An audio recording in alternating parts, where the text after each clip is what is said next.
भगवा का मतलब सनातन नहीं है। भगवा का मतलब वसुदेव कुटुंबकम है। भगवा का मतलब भारतीय संस्कृति है और वसुदेव कुटुंबकम पूरी दुनिया में लागू होना चाहिए। इनको वो दौर याद नहीं जब कितनी ईदों में कितने दंगे हो गए। इनको वो दौर याद नहीं जो ईद में कांग्रेस के टाइम पे मुरादाबाद की जामा मस्जिद में गोली चल गई ईदगाह में। इन्हें वो दौर याद नहीं अलीगढ़ का, भागलपुर का, भिवंडी का, मुरादाबाद का, बिजनौर का, जब होली को लेकर हर जगह छोटे बड़े दंगे होते थे। आज तो ये ऐसे दिखाते हैं 2014 से पहले भारत एक रामराज था। जो अनुज चौधरी ने बोला है कि मुसलमान देर से बाहर निकलें, मुसलमान होली के रंग को काफिरों का एक प्रतीक मानता है, गुनाह का प्रतीक मानता है और यह जानता है कि मेरे ऊपर अगर रंग गिर गया तो वो सिर्फ गंदगी नहीं है, मैं नापाक हो जाऊंगा। तो अनुज चौधरी मुसलमानों को गुनाह से बचा रहा है। अनुज चौधरी अगर यह कहता कि मुसलमान 12 बजे बाहर निकलें और होली खेलें, तब मैं अनुज चौधरी के खिलाफ बोलता। शिकायत अनुज चौधरी, तुमको देखो विवेक, तुम मुसलमानों के प्रवक्ता ना बनो, तुम राजनीति अपनी कहीं और करो। कि अगर हमसे कोई कहे रंग खेलो तो हमें प्रॉब्लम, अगर कोई हमसे कहे रंग से बचो तो हमें प्रॉब्लम। तो खेलने को बोल नहीं रहा किसी को। भदौरिया, अनुराग भदौरिया, आप एग्जैजरेट कर रहे हैं, तुम मुसलमानों के प्रवक्ता ना बनो, तुम अपनी राजनीति करो। आप एग्जैजरेट कर रहे हैं। रिजवान भाई, मुसलमान को होली खेलनी चाहिए या नहीं खेलनी चाहिए, आपका माइंड ओपन होना चाहिए क्रिटिसिज्म को। पैरवी ना करो। तुम हिंदू हो, आप सुनना सीखिए, कोई मुसलमान की पार्टी नहीं है। तुम हिंदू हो, सब पढ़े लिखे लोग हैं, हम हर टॉपिक पे डिस्कशन कर सकते हैं। आई बात समझ में? नहीं। दोस्तों स्वागत है आप सभी को मेरे YouTube चैनल पर। दोस्तों आज की वीडियो काफ़ी मज़ेदार होने वाली है, क्योंकि आज की जो डिबेट होने वाली है वो आपको देखने को मिलेगा कि यहाँ रिजवान अहमद हैं और जो बीजेपी के प्रवक्ता हैं अजय आलोक। यहाँ पे दोस्तों आपको समाजवादी पार्टी के प्रवक्ता मिलेंगे और एक मौलाना मिलेंगे। इसमें रवि श्रीवास्तव जो लेफ्ट के प्रवक्ता है। दोस्तों डिबेट का जो मुद्दा रहने वाला ये होली और जुम्मे नमाज को लेकर के ही हो रहा है। अभी देश में माहौल यही चल रहा है कि जिस तरीके से कुछ मौलाना धमकी दे रहे हैं, उसके बाद जो है देश का माहौल काफी गर्म हो चुका है। तो दोस्तों यहाँ पे जिस तरीके से रिजवान अहमद ने रवि श्रीवास्तव को धोया है, यहाँ मौलाना की ही पोल खोली है। मौलाना जिस तरीके से मुद्दे को भटकाने की कोशिश कर रहा था उसको भी यहाँ पे धोया है। इसके बाद रवि श्रीवास्तव जो बीच बीच में टपक रहा था और मुसलमानों के प्रवक्ता बनने की कोशिश कर रहा था उसको भी लताड़ लगाई है। आप लोग वीडियो को पूरा देखिए, काफी मजा आने वाला है, क्योंकि रिजवान अहमद का डिबेट जब भी होता है मजेदार होता है। तो आप लोग वीडियो को अंत तक देखिए। चैनल पहली बार चैनल को आप लोग सब्सक्राइब कर लेता है। शुरू करते हैं, देखते हैं वीडियो को अंत तक। आइए देखते हैं, बैठचंद मजा आएगा। योगी जी ने जो बोला और हैरिस भाई ने उसका जो इंटरप्रिटेशन किया वो बहुत ही गलत किया। उन्होंने कहा कि भैया योगी जी भी अगर चाहते हैं तो मैं भी चाहता हूं सब मुसलमान हो जाएं, सोचने में क्या हर्ज है। ये एक तरह से इनकी सोच दिखाता है। भगवा का मतलब सनातन नहीं है। भगवा का मतलब वसुदेव कुटुंबकम है। भगवा का मतलब भारतीय संस्कृति है और वसुदेव कुटुंबकम पूरी दुनिया में लागू होना चाहिए। योगी जी ने यह नहीं कहा कि पूरी दुनिया में एक दिन लोग ब्रह्मा विष्णु महेश को मानेंगे। अब यहीं पर देखिए हैरिस साहब की जो सोच है वो बड़ी सक्रिय है, नैरो है। इन्होंने भगवा को सनातन का एक प्रतीक मान लिया। मैं मुसलमान हूं, मेरे पास भगवा शर्ट भी है, भगवा कुर्ता भी है, पर मैं तो सनातन का उसको प्रतीक नहीं मानता, मैं भारत का प्रतीक मानता हूं, वसुदेव कुटुंबकम का प्रतीक मानता हूं।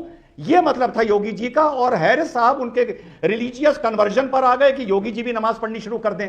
यह इनकी सोच में सकरापन है, नैरो है और कमी है, पहला। अब हम आगे चलते हैं। अभी विवेक साहब ने भी बोला और इन्होंने भी बोला कि पहले भी होली बनती थी। अमीश भाई, इन लोगों की मेमोरी पर थोड़ा सा फर्क पड़ा है। इनको अच्छे कागजी बादाम खाने चाहिए। इनको वो दौर भारत का याद नहीं जब कितनी होलियों में कितने दंगे हो गए। इनको वो दौर याद नहीं जब कितनी ईदों में कितने दंगे हो गए। इनको वो दौर याद नहीं जो ईद में कांग्रेस के टाइम पे मुरादाबाद की जामा मस्जिद में गोली चल गई ईदगाह में। इन्हें वो दौर याद नहीं अलीगढ़ का, भागलपुर का, भिवंडी का, मुरादाबाद का, बिजनौर का, जब होली को लेकर हर जगह छोटे बड़े दंगे होते थे। आज तो ये ऐसे दिखाते हैं 2014 से पहले भारत एक रामराज था। रिजवान भाई, तीसरा सुन लो, बोलिए। तुम बोल रहे थे, मैं नहीं बोल रहा था। सुन लो।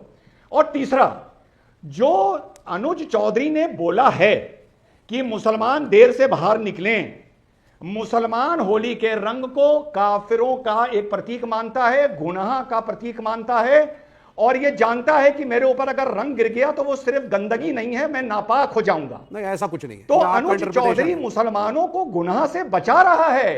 अनुज चौधरी अगर यह कहता कि मुसलमान 12 बजे बाहर निकले और होली खेलें, तब मैं अनुज चौधरी के खिलाफ बोलता, शिकायत करता कि क्यों खेलें, हम नहीं चाहते हमारे ऊपर रंग पड़े, कोई शैतानी में डाल दे, कोई गलती से पड़ जाए।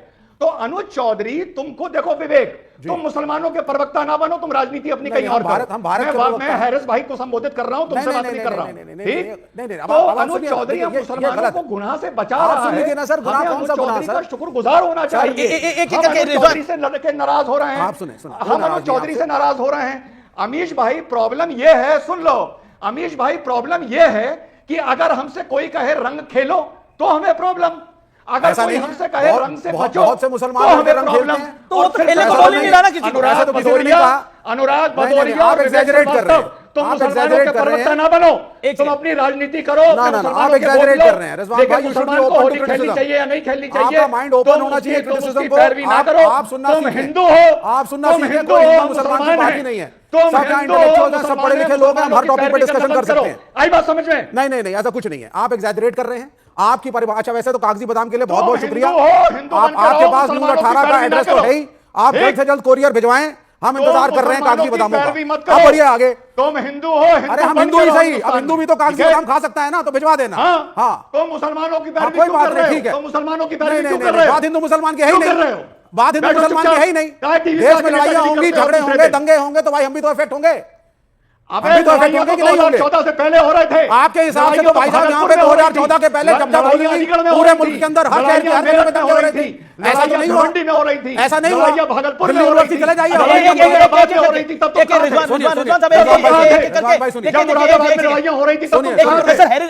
जुनैद हैरिस भी कुछ कहना चाहते हैं, अनुराग भदौरिया भी वेट कर रहे हैं। ओके विवेक, मैं आपको आगे मौका देता हूं, कागजी बादाम आपके हम भिजवा देंगे, आप चिंता मत करिए उसकी। हर आदमी आके हिंदुओं का पैरोकार बन जाता है, मुसलमानों की चिंता ना करें। ओके और ओके, मैं जुनैद हैरिस साहब, जवाब रिजवान की बात का 50 सेकंड आपके पास है, then I will go to अनुराग।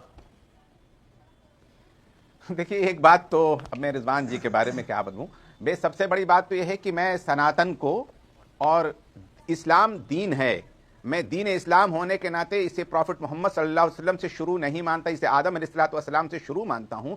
और जाहिर सी बात है कि अगर उसका पूरा का पूरा अगर आप व्याख्या करने पर आ जाए तो सनातन और इस्लाम कोई बहुत अलग अलग चीज नहीं है। एक चीज तो मैं पहले एक चीज बता दूं इनको। दूसरी बात यह है कि आप कैसी बातें कर रहे हैं, मुझे समझ में नहीं आ रहा है। मैं हिंदू और मुसलमान के हवाले से नहीं, एक मिनट रिजवान, आपके बीच में हैरिस नहीं बोला था, हैरिस साहब को बोलने दीजिए 50 सेकंड, पूरा बोलिए। अलग है सनातन, नहीं गलत बोल रहे हैं, गलत बोल रहे हैं। ये अभी इन्होंने ये बोला है, क्योंकि अभी इन्होंने ये बोला है कि सनातन भी आदम अलैहिस्सलाम से निकल के आया है। अभी इनका मतलब यही है। पूछो ये मतलब है? ओके, ये मेरा विषय नहीं है। ओके हैरिस साहब जी, हाँ, आपका विषय नहीं है, लेकिन मैं मनु और शत्रुपा को इंसान की इब्तदा से मान रहा हूं, और जाहिर सी बात है कि आदम और हव्वा हम इस मीनिंग में लेते हैं, या नूह और उसके बाद चलने वाली, ये अलग बात है, ये बिल्कुल अलग इशू है। मैं ये कह रहा हूं कि देखिए, ऐसा है कि ये हमारा मुल्क संविधान के मुताबिक हर मजहब की आजादी की अमल की बात करता है, बिल्कुल। और हर मजहब के हवाले से उसके ऊपर प्रचार प्रसार की भी बात करता है। तो इसमें बहुत अदर वे लेने की जरूरत नहीं थी, इन्होंने पता नहीं कैसे उसको इंटरप्रिटेशन शुरू कर दी थी उसकी। इस वजह से मैं समझता हूं कि होली को भी सम्मान वैसे ही मिलना चाहिए। जुमा जो पढ़ने जा रहे हैं, मुझे समझ में नहीं आ रहा है कि उसकी वजह से हंगामा क्यों हो सकता है, क्यों हंगामा होगा। इससे पहले भी ये सारी चीजें होती रही हैं, अब भी होने जा रही है। देखिए, मैं आपको एक चीज बता दूं, हमें यह जरूर सोचना चाहिए, मैं उन लोगों में से हूं जो लोग कहते हैं कि मरीजों के लिए रास्ते न रोके जाएं, मुसाफिरों के लिए रास्ते न रोके जाएं, जुमा की नमाज भी अगर हो रही है तो सड़क पर ना आया जाए, बल्कि जुमा की नमाज को दोबारा पढ़ लिया जाए, सहबारा पढ़ लिया जाए, लेकिन लोगों को परेशान नहीं किया जाए। ठीक है, जवाब मैं समझता हूं कि जो होली मनाते हैं वो भी रास्ता लोगों का रोक कर, लोगों को परेशान करके, उनका मकसद ये नहीं, वो खुशियां मना रहे हैं। रिजवान अहमद, मैं समझता हूं कि वो जी टाइम लिमिट को फॉलो करें। 50 second Rizwan Ahmed. Okay sir, 50 second Rizwan Ahmed. Amish भाई, होली में, अमीश भाई आराम से, होली में सिर्फ जबरदस्ती किसी पे रंग नहीं फेंकना चाहिए, लेकिन किसी मुसलमान पे किसी ने शैतानी में बच्चे ने फेंक दिया, कहीं वो गाड़ी पे जा रहा है, कोई गुब्बारा लग गया, कहीं किसी ने छत से बाल्टी पर रंग फेंका, उस पर गिर गया, तो मुसलमान को इस गुनाह से बचना चाहिए। और फिर से हैरिस भाई बोल रहे हैं कि होली पर मुसलमान पे रंग फेंके जाने पर कभी इस देश में कोई प्रॉब्लम हुई नहीं। अरे वारे साहब, कागजी बादाम खाइए, कागजी बादाम, आपकी याददाश्त चली गई है मान्यवर। इस देश में होली को लेकर बड़े दंगे और बड़े बलवे हुए हैं। और दूसरी बात, आप आदम अलैहिस्सलाम को दुनिया के शुरुआत से जोड़ लीजिए। बहुत दोस्तों, आई होप कि आप लोगों ने वीडियो को अंत तक देखा होगा। आपको ये वीडियो कैसी लगी आप लोग कमेंट करके जरूर बताइए, और चैनल पहली बार आए तो चैनल को आप लोग सब्सक्राइब कर लीजिए।